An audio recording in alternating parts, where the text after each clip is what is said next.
Team Strongbox, we are back with Strongbox Education Series 3. Hopefully you guys have enjoyed week 1 and week 2.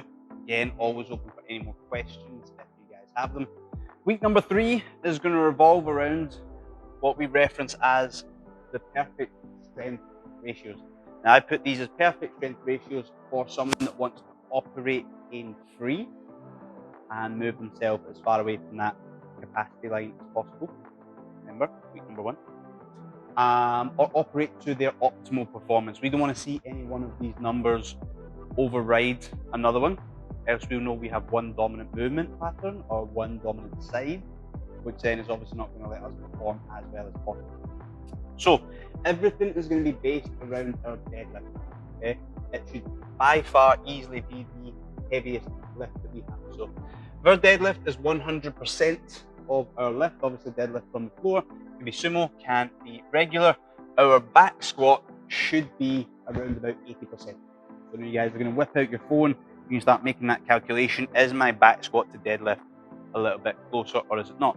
We've brought this up in one of the videos before. If you ever see anyone around the class or you know you do it yourself and you come into a back squat and you're coming down and on your way back up, you instantly go into this position. That's because you're basically just trying to deadlift the rest of your rep, right? So you know you have a deadlift, strong movement, or a strong pattern in your deadlift, but not so much in your back squat. So your deadlift is 100% and your back squat is 80%. So do that calculation, have a little bit of a think of it, okay? If we go through any of these and you're more than 10, 15% out or kilos out, you'll want to shoot me a message. We want to chat about this, okay?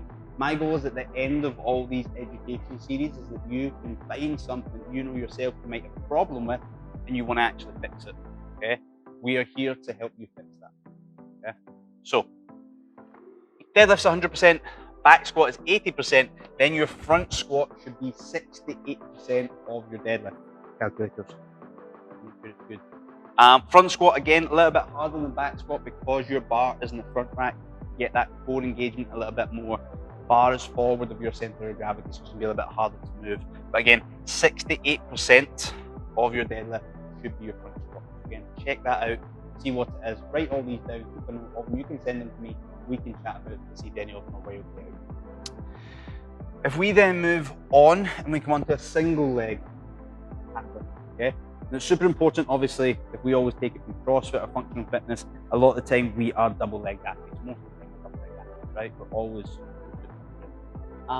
there's always a saying in fitness, if you can be the best athlete that you can on a single leg, it's going to be easy to be the best athlete you can on a double leg. Single leg and single arm work unilateral is super, super important in all aspects of fitness and life. So these are two of the big tests that I really like. They're the same test, but different percentages depending on which movement you want to reference off.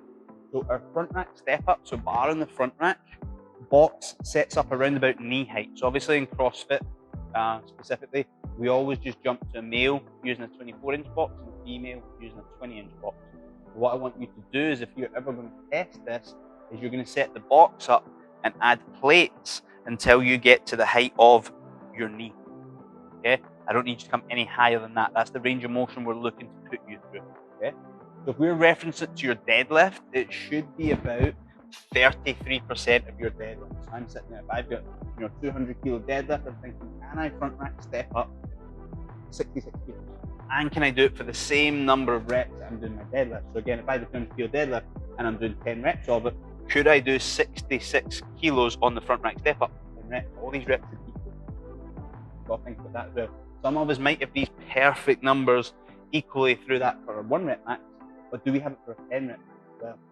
If I go to my deadlift and I know my 10 rep max again, let's say it is 200 kilos, my front rack step up and I get 66 kilos, don't get right?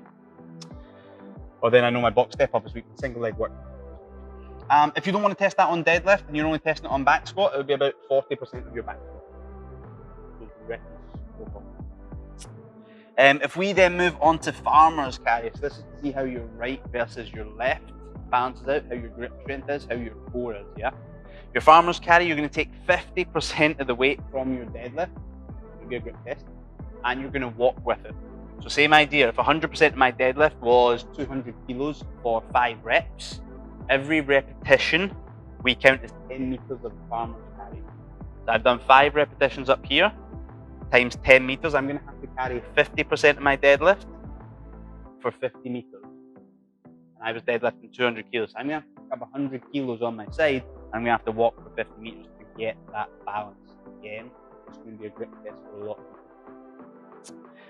We'll then get into that single leg deadlift. That would be 45% of your 1 rep max deadlift. So again, hinging down, you would start from there, make your lift up, come to extension, and take the bar back down. 45% of your max deadlift. And then your last one, which is obviously not based on deadlift, on this side, is a 1-arm overhead carry. We can take a dumbbell, lock it up out and overhead. You can take a farmer's handle, whatever you want, overhead to get that weight loaded. If you take 7 to 8% of your strict press, let's say I have a 100 kilo strict press, I'm going to take 7 to 8 kilos. And again, I should be able to walk with that for the same amount of reps that I can do my strict press. Same idea. My strict press is 10 reps for 100 kilos. I should then be able to take 7 to 8% and carry it for 100 meters, because 10 times 10 would be 100 meters. That'd be my perfect ratios on them. If we come over to this side, this is all based on the body weight. Okay? And this revolves around people with and without pull-ups. So there's 2 different ways to look at this, and there's ways to progress towards getting pull-ups.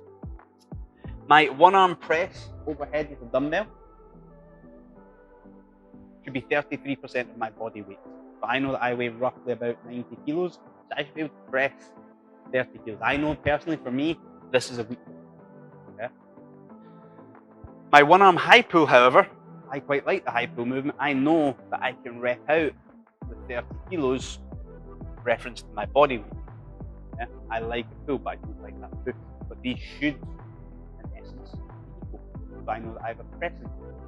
So that is what my program is all around. Pressing my overhead. So your 1-arm press overhead should be 33% of your body weight, and your 1-arm high pull should be 33% of your body weight. If you do have pull-ups, your pull-ups, your dips on a fixed apparatus, not the rings, your presses up here at 33% of your body weight, and your high pulls, again at 33% of your body weight, all reps should be equal. What I'm saying is, if I can jump up and do 10 pull-ups, I should be able to do 10 1-arm presses overhead with 33% of my body weight, and I should be able to do 10 1-arm high pulls with 33% of my body weight, and I should also be able to do 10 reps.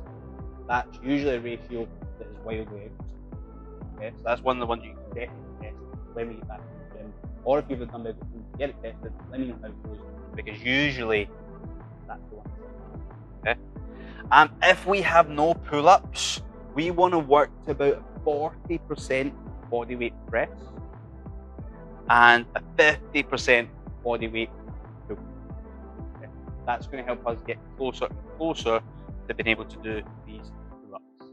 Yeah. So if I look through all that, and I'm starting to see, I'm sure you guys have done all the calculations as I've been going through, you've been writing them down, you've been adding the percentages to each side. If you see any of them that are wildly out, or if you look at it another way, imagine I could do my reps with my right arm at 33%, but my left arm's just not going to happen. So I've got 5 reps at 33% with my right arm. My left arm, I'm like, nah, that's not even going to go anywhere. You can say instantly you have an imbalance to one side, right?